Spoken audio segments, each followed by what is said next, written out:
It's an interesting time for business. Tariff and trade policies are dynamic, supply chains are squeezed, and cash flow, it's tighter than ever. If your business can't adapt in real time, you are in a little bit of hurt. So how do you get full visibility and adapt in real time? Over 42,000 businesses trust NetSuite by Oracle, your AI-powered business management suite. It brings accounting, financial management, inventory, and HR all under one roof. NetSuite is the #1 cloud ERP for a reason. It's your single source of truth, giving you the data and control you need to move quickly. Real-time forecasting helps you move into the future with confidence, and with AI built in, you can automate the busy work and focus on strategy. NetSuite helps you see what's stuck, what it's costing you, and how to pivot fast. If I were running a business with a lot of moving parts, I'd use NetSuite for full control over everything. Tame the chaos with NetSuite. If your revenues are at least in the 7 figures, download the free ebook, Navigating Global Trade, 3 Insights for Leaders at netsuite.com/SPI. That's netsuite.com/SPI. The perfect product launch. It's the goal for every brand marketer. High heat, fast sellout, and fans posting recipes like trophies. What do Sydney Sweeney's soap drop, Taylor Swift's tickets, and your next launch have in common? Well, they're not bought, they're bragged about.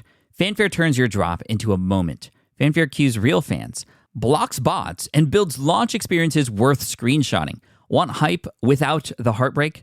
Get Fanfare's 5-step hype drop playbook with our proven success formula and make your next launch unforgettable at fanfare.io/playbook. Again, fanfare.io/playbook. Now, perhaps you've heard about the 4-hour work week.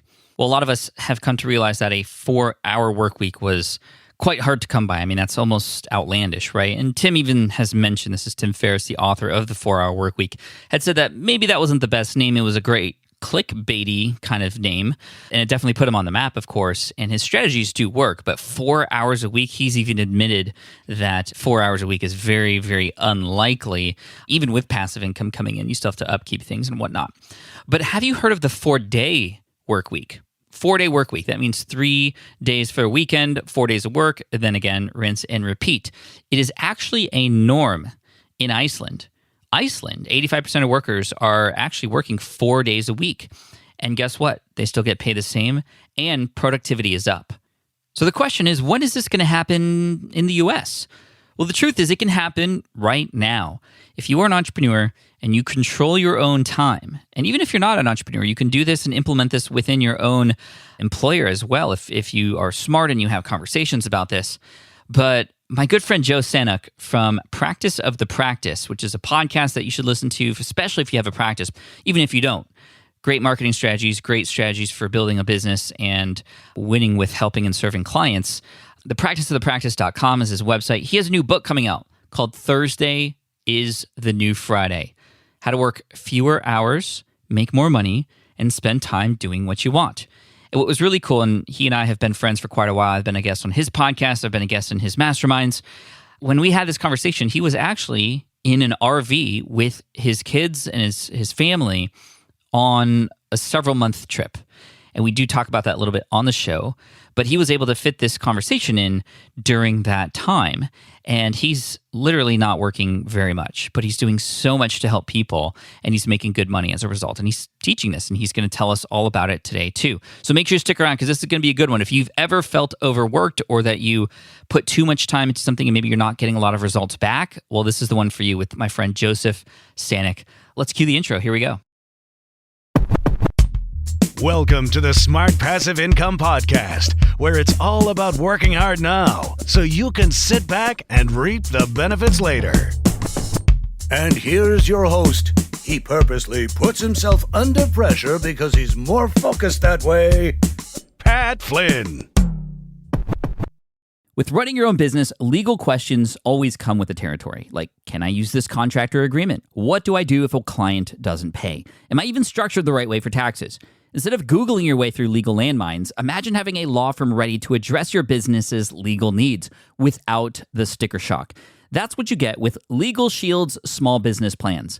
Legal Shield helps entrepreneurs access real legal help on contract reviews, collection letters, business formation guidance, and even help navigating IRS audits.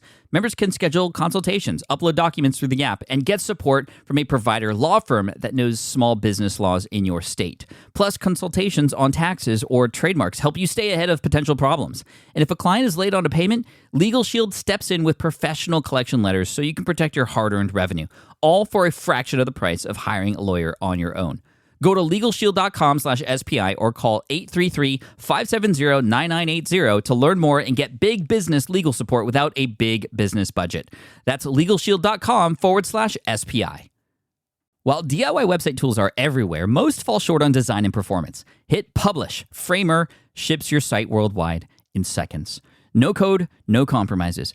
Framer is a powerful, user-friendly platform that delivers developer-level results without writing a single line of code. Make your designs move and convert with Framer. Framer brings your site to life with powerful animations, dynamic content handling, and a design-first approach that helps your site stand out. Framer is the design-first, no-code website builder that lets anyone ship a production-ready site in minutes. Browse hundreds of pixel-perfect templates or even design something of your own on a totally blank canvas. Add bold animations like appear effects, text effects, scroll and looping animations, and much more in seconds. And it's free to start. The built-in AI handles the heavy lifting of generating starter layouts and can even translate your entire site to any language. On the back end, you'll get responsive breakpoints, built-in hosting, a flexible CMS, and privacy-friendly analytics. Ready to build a site that looks hand-coded without hiring a developer? Launch your site for free at Framer.com and use code SPI to get your first month of pro on the house. That's Framer.com, promo code SPI. Framer.com, promo code SPI. Rules and restrictions may apply. What's up, everybody? Pat Flynn here, and welcome to session 511 of the Smart Passive Income Podcast. My name is Pat Flynn, and I want to thank you, all of you who have listened to the show before, because I've gotten so much great feedback from episode 500. A lot of people who maybe took a pause with the show for a while, came back and started to resubscribe and come back in and just is catching up with the archive that they missed. COVID and all that stuff kind of put a halt to a lot of people's listening patterns. But hopefully, if you're listening to this right now, you are subscribed and you're ready for a fire episode, because this episode with Joe Sanok, author of Thursday is the New Friday, host of Practice of the Practice. This is going to blow your mind. It blew my mind. We have some great conversations here and we have a lot of fun too. So here we go. Joe, here he is. Joe, welcome to the Smart Passive Income Podcast. Thanks for taking the time today. Absolutely, Pat. I'm so excited to be here. And speaking of taking the time, that's kind of what we're talking about today, because time is of the essence, and that's something that you are an expert on. I heard that you work 5 days a month. Is that actually true? Yeah. So I work the first and third Tuesday and Wednesday. And then when there's a fifth week, I do either a Tuesday or Wednesday at the end of the month. I do a little bit of email, but have really pared down. And you have a business and you are focusing on growing that and making sure your clients are happy. Talk about your business so we can get a sense of, first of all, people are going to feel very like a little bit of a disconnect. Wait, how are you able to do that? And of course, you got to stick around and figure out how. Joe, what do you do? What is your business, in fact? Yeah, so I have a business called Practice of the Practice. And it all started because the things that I learned in graduate school did not help me with having a counseling private practice.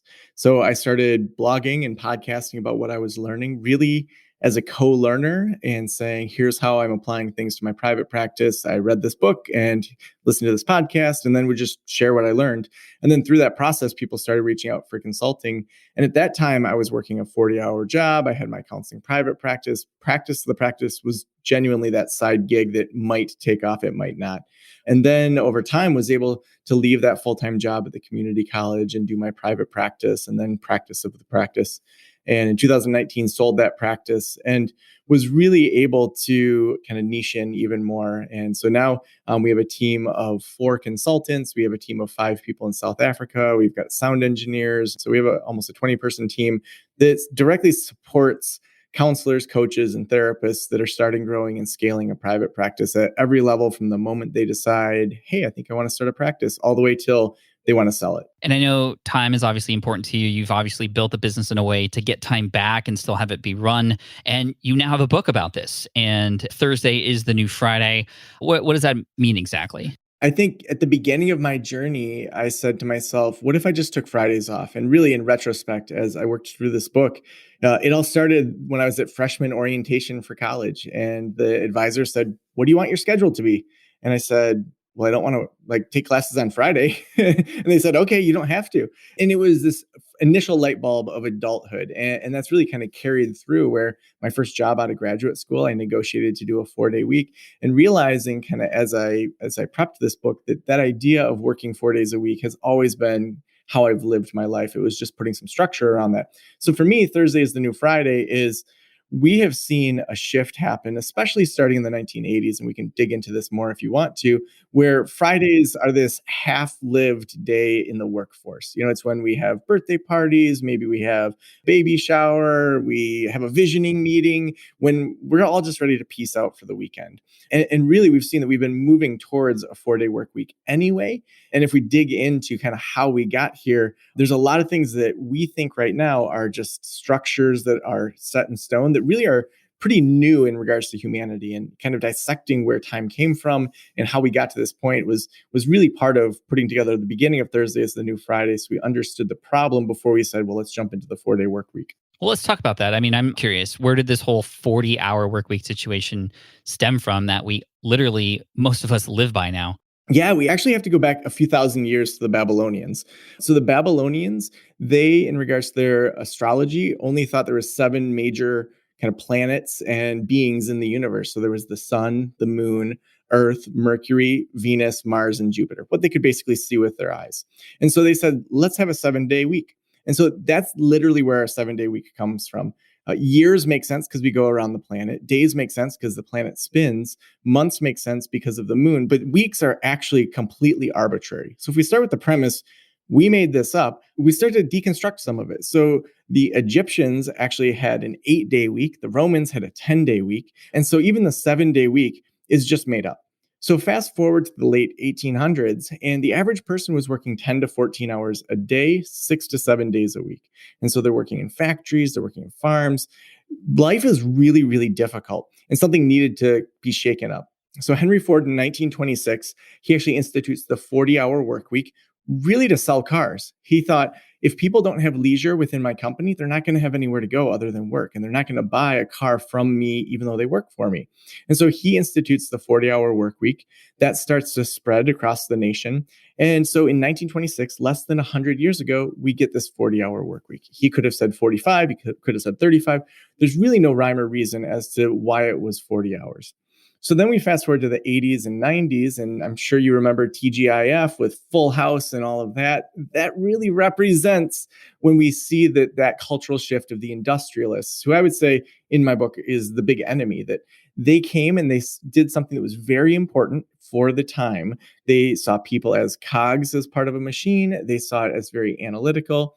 That starts to fade in the 80s and 90s. And we see the Fridays start to get looser and looser. We see the rise of casual Friday. And I would actually argue that we're right now in that messy middle where we're leaving the industrialists behind and we're moving into something new. And we see a lot of indicators in the market. COVID really revealed and fast forwarded that in a way that we just couldn't have anticipated. And we see that shift happening in a lot of different industries and in a lot of different environments. That's crazy, dude. That's I know. Like all the way back to the Babylonians and why it's 7 to the Henry Ford. And that's just mind blowing. And it reminds me of, kind of like how education was and how education still is what it was and should be changed to accommodate for where we're at now. Yet it seems to be moving very slowly with regards to our work as business owners, entrepreneurs, or even us working a 9-to-5 job, working 40 hours a week. What do? We are kind of like cogs. We're this is the world we've been given, and this is the set of boundaries and constraints that we're in. Is like, what can we do? I think one big shift we're seeing with businesses is that they're moving from looking at the roles within a business as being parts of a machine, and they're starting to see it more as an organism. And so take my team, for example. Sam she's been with me for years. She started as someone that was just doing quotes for Instagram and kind of images for Twitter. You see those inspirational quotes. So she started with that. And then I every year ask her, what do you love about what you're doing and want to keep doing more of? Second, what do you hate about what you're doing and that you want to get rid of? And third, what's something you'd like to learn and have be part of your job that you would like to learn? So over the years, she's gone from just doing design to we put out a magazine. She got trained in doing video editing. She's now overseeing our whole design department. So she learned some management skills. So the idea is that instead of just saying, I've hired you for this one role, if you want to make more money, you have to be a supervisor. So when people think about individuals as being just a part of this machine, that's completely different from saying this is an organism that's evolving. And so for Sam, for her to keep leveling up within the company, she gets to decide that. So then there's more buy-in from her. She wants to be stronger in her job. She gets to set the direction, and she can also remove the things that she doesn't want to do anymore. And so businesses that do that, that see it more as an organism that's evolving, changing, and shifting, then have happier staff, but then also are kind of moving out of that typical industrialist mindset.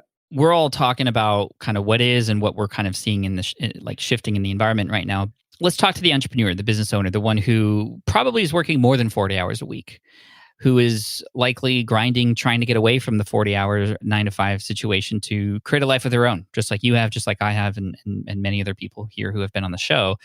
Time is interesting because we would love to get to that point where we could work 5 days a month, but I mean, we're hustling up front, right? You got to put in that time and effort in the beginning so you can reap the rewards later.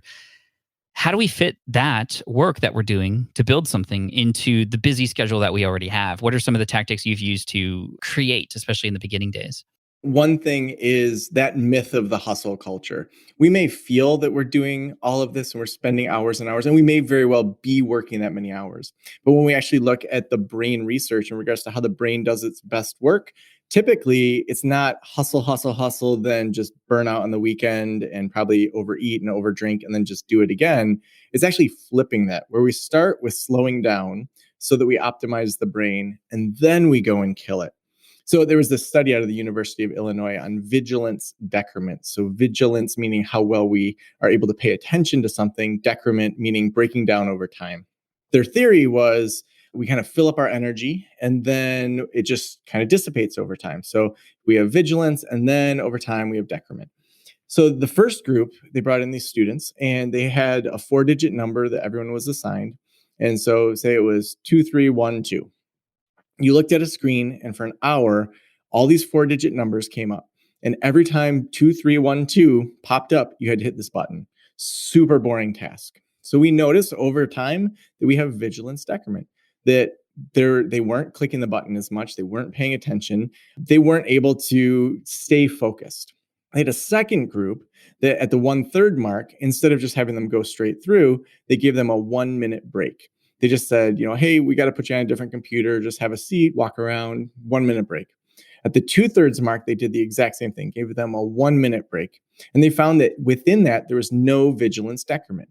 Now, that 1 minute, just 2 minutes within that hour was able to help them refocus. So when we think about the brain is here to help us survive. The evolutionary nature of our brain is that it wants us to survive. So we still have that primitive reptilian part of our brain that says, is there a tiger around the corner? When we go into a new environment, there's all sorts of new things. We're scanning. We don't even realize how much we're taking in that is helping us get information on, are we safe? And so when you give yourself that 1 minute, your brain is hyper-focused for a bit. And that's why we see the vigilance decrement not break down as much over time when you give yourself even just a short break. Also, we know from Parkinson's law, which I know you've talked about here on the podcast, that work expands to the time that's given. When you give yourself 15 minutes to do something versus 3 hours, you're going to get it done. Now, it may not be as perfect as if you spent 3 hours on it, but that's where we have to really focus in and say, is it better to have something done or moving forward or something we can test well before we put that perfection into it? Question, how do we... Sorry, I'm just kind of going all over the place here, but I'm thinking of the fact that you are only working 5 hours a month. How do you, with discipline, not fill in the rest of that time with work? That's a huge problem that I have and many other people have. How do you do that? Yeah, 5 days a month. Just so people aren't like, what, 5 hours a month? Oh, 5 days, excuse me. I would hate to have a quote. Pat Flynn said Joe works 5 days a month. And it's like, what? Yeah, no. So what that looks like is I have my schedule and my assistant knows what sorts of things I'll do on that Tuesday or Wednesday.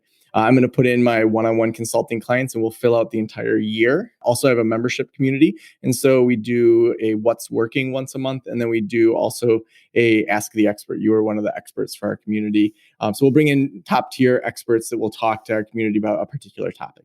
I really think about, where am I most needed within the organization? We all have things that we could do. And that's where we want to think about hard boundaries and soft boundaries. So I didn't just jump into 5 days a month. It was a whittling down process. So initially it was, let's take Fridays off and see. There was one summer that I said, what happens if I take Fridays off? Let's just do this as an experiment.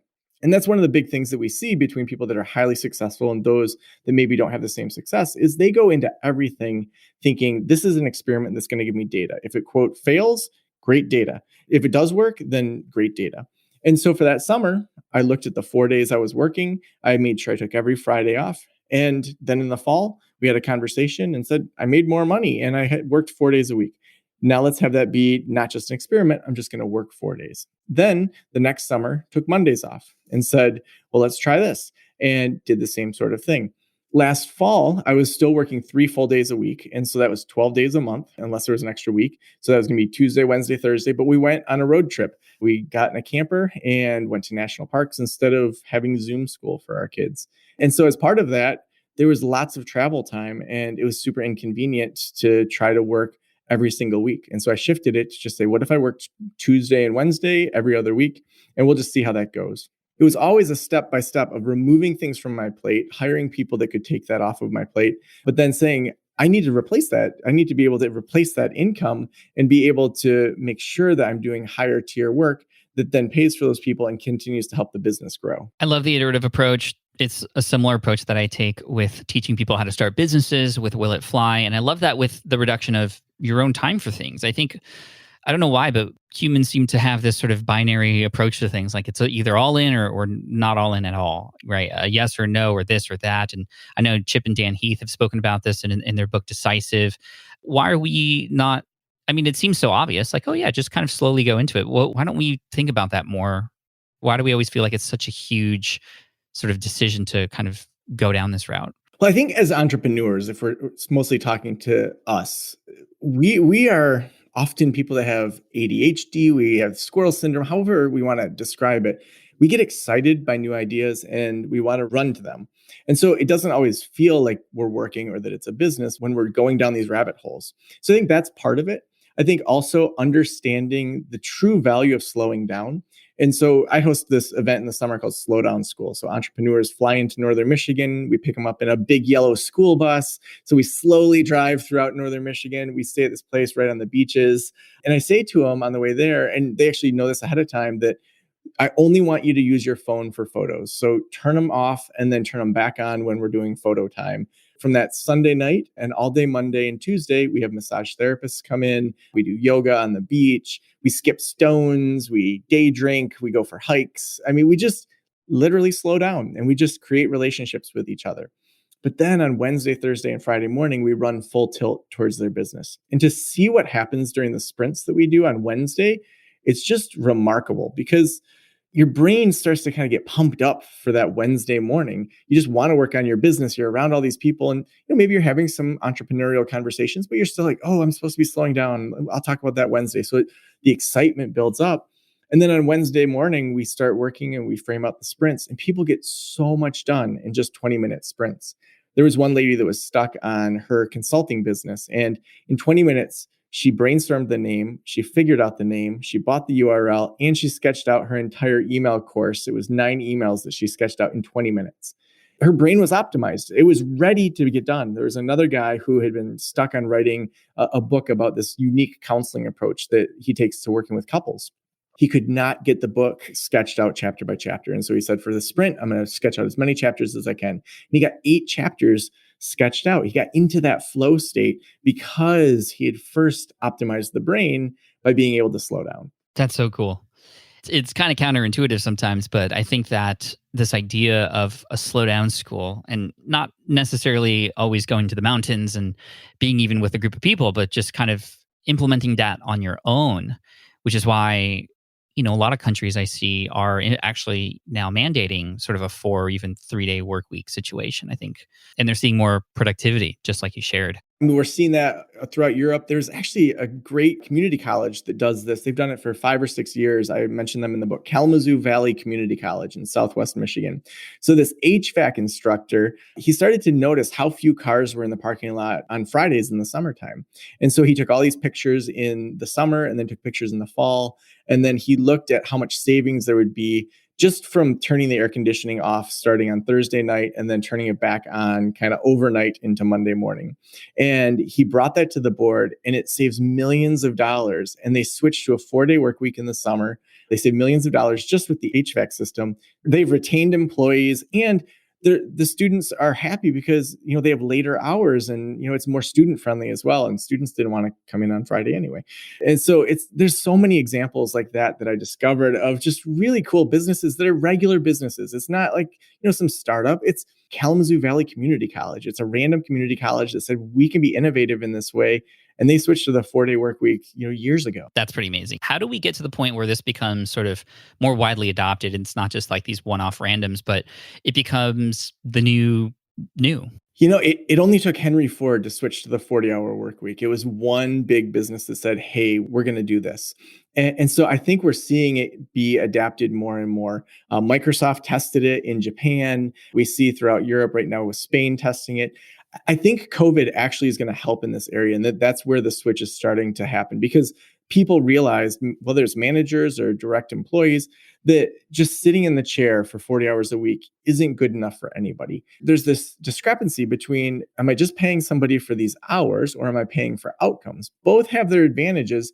But, if you just pay people for outcomes, they may rush through it. They may not be as creative. They may not take their time in a way that you want. Whereas if you pay someone by the hour, they may take their time and go slower, but they feel like they have more liberty to kind of dance around the options. So there's a lot of unknowns that will shake themselves out in the coming years. But I think we really are seeing this move towards the 4-day work week and seeing it take off in many businesses. We just don't know which one's going to be the one that's the Henry Ford of our day. Sure. And I hope it goes down that route because for my kids and your kids and just mental health all around, I think it would just be better for everybody, honestly. And quick pause to talk a little bit about where we can get your book. Thursday is the New Friday. Where do you recommend people go from here if they want to check it out and read more about what you got going on? Yeah, so they can read it at thursdaysthenewfriday.com. They can order it. That'll take them to all the links that they want. They can go to Amazon, their favorite bookstore. It's through HarperCollins, so it's going to be everywhere. So wherever you like to get books, local bookstores always need to have your money and your support. So buy a coffee there and pick up Thursday's the New Friday when you're there. Thank you. And all this talk about time, I think we need to talk about the real why behind all of it, because we don't just kind of want to save time just to kind of save time and put other things to make us more busy. I know there's more important things, and perhaps maybe there were some events in your life that have triggered a lot of what is now this passion of yours in helping other people with their time management in businesses and such. So could you go back into time and tell us maybe of some important things that may have happened that kind of helped you put things into perspective? My first daughter, Lucia, was born. She was born with congenital heart issue that we didn't know about. And when she was probably 2 months old, I got a phone call from her mom saying that Lucia was going to be in the hospital and that we needed to go there. And so we went, and they had to put her on all these medications and we had to get her up to weight. So she was having these breast milk milkshakes that were trying to get her up to weight. So probably, it was 11 months in. So she was right before her first birthday. She was finally up to weight, had full on open heart surgery. And it was just terrible. I mean, we were staying at the Ronald McDonald House for a week and just working through having your first baby. Just like every 2 hours, she would wet her diaper because of the medication. It just kept the fluid off her heart. But then she was thirsty enough, but she wasn't strong enough to drink enough. And so she was losing weight. And it was just like nothing any parent wants to go through. And then we get the all clear a couple of weeks later. We're thinking medical is all done. And instead what happened is I was diagnosed with cancer. And it was like, how much more can a family take? And this was actually on the heels of my mom having cancer as well. And my grandma died that year in the middle of it.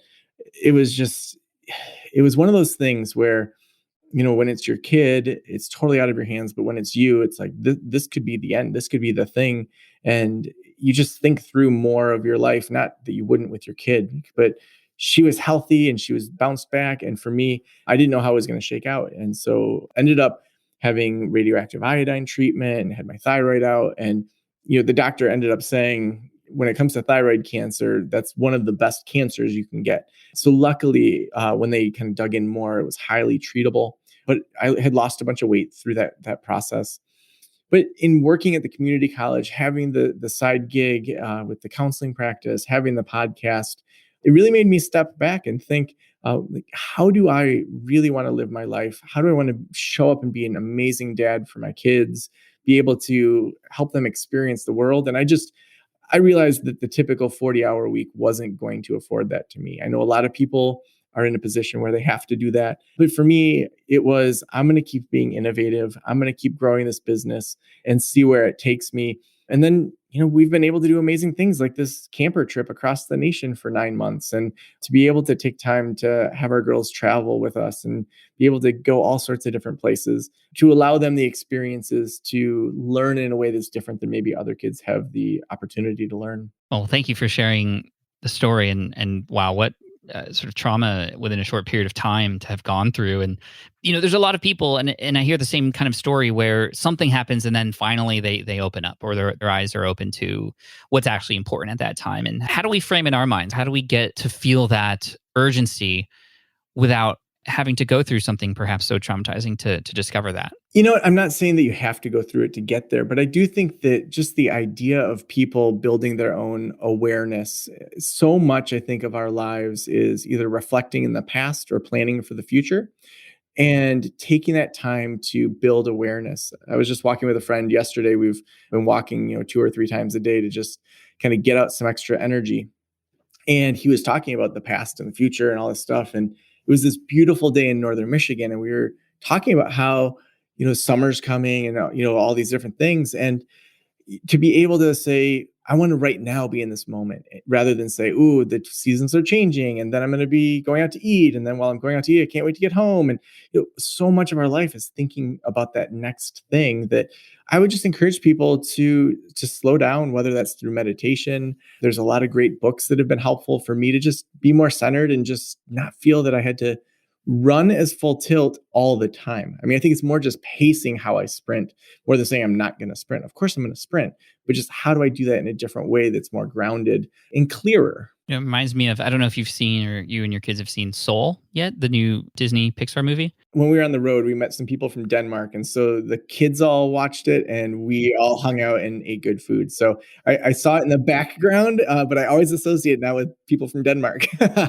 That's funny. I mean, it does tell a similar story of somebody who was always working toward the next thing and the next thing. And then I'm not going to sort of spoil it, but, it teaches us to be present and be thankful for the things that are there, and to like look at the day, or like the little leaf that just fell on your hand, or like little things like that we often just don't see because our blinders are on, right? And it's funny because we always are told, when you're working on your business, and like you were saying earlier, hustle, put the blinders on, like nothing else matters, get this done. I love this idea of slowing down. It's been a theme here today with time, because the truth is you can always make more money. You're never going to get that time back though. And you having kids sort of on a 9-month road trip, that's amazing.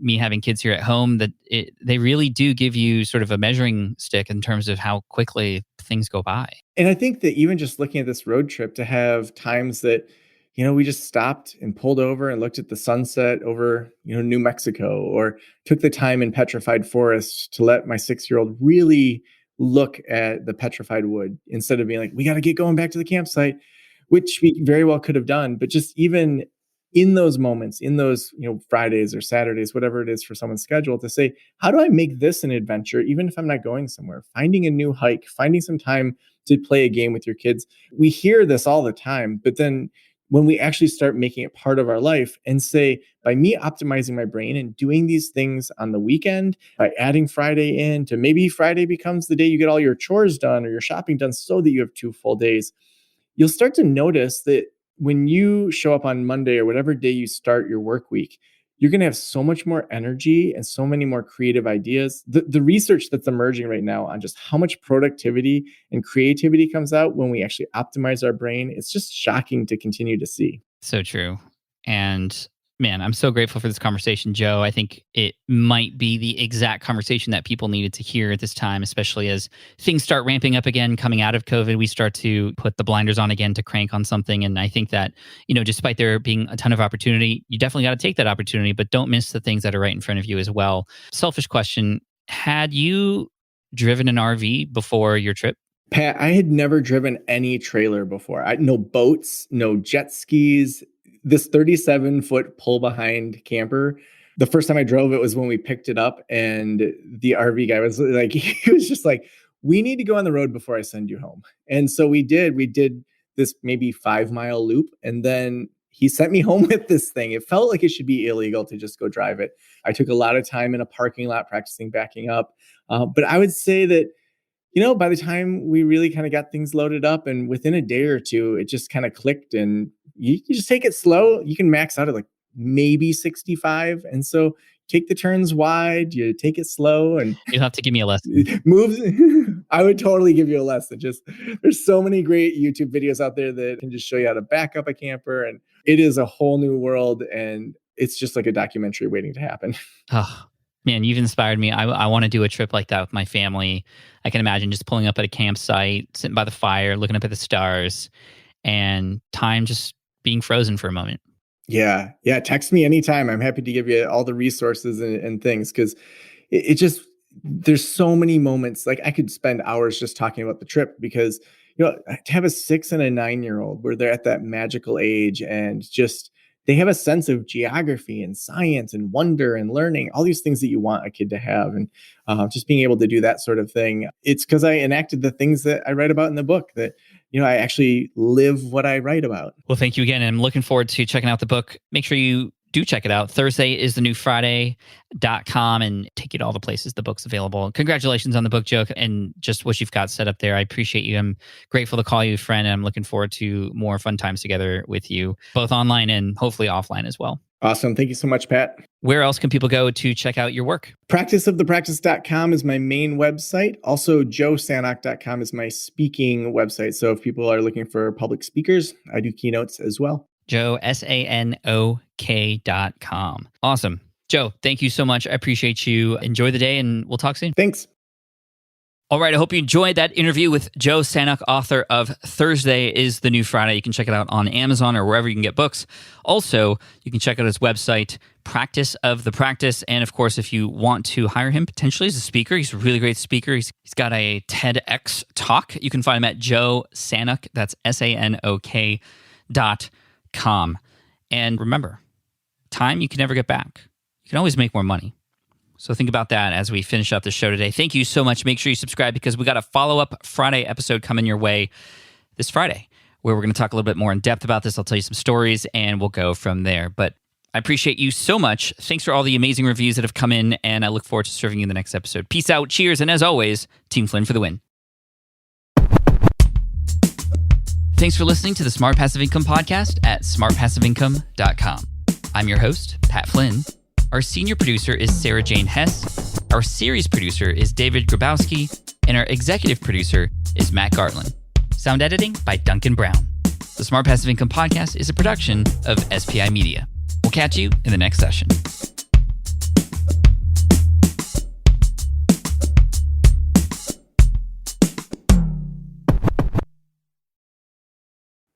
Have you dreamt about being your own boss, but still haven't made the first steps to making that dream a reality?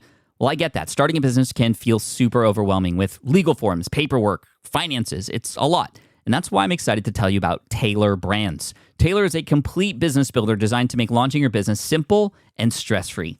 You can register your LLC in just minutes, keeping your personal assets and the business assets separate from day one.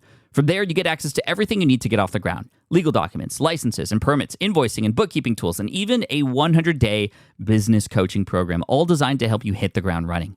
You'll also get a free personalized business plan, branding tools, and so much more. And of course, listeners of this show get an exclusive 35% discount to get started. All you have to do is head to taylorbrands.com/SPI. That's TAILORBRANDS.com/SPI. Stop dreaming, start building with Taylor Brands.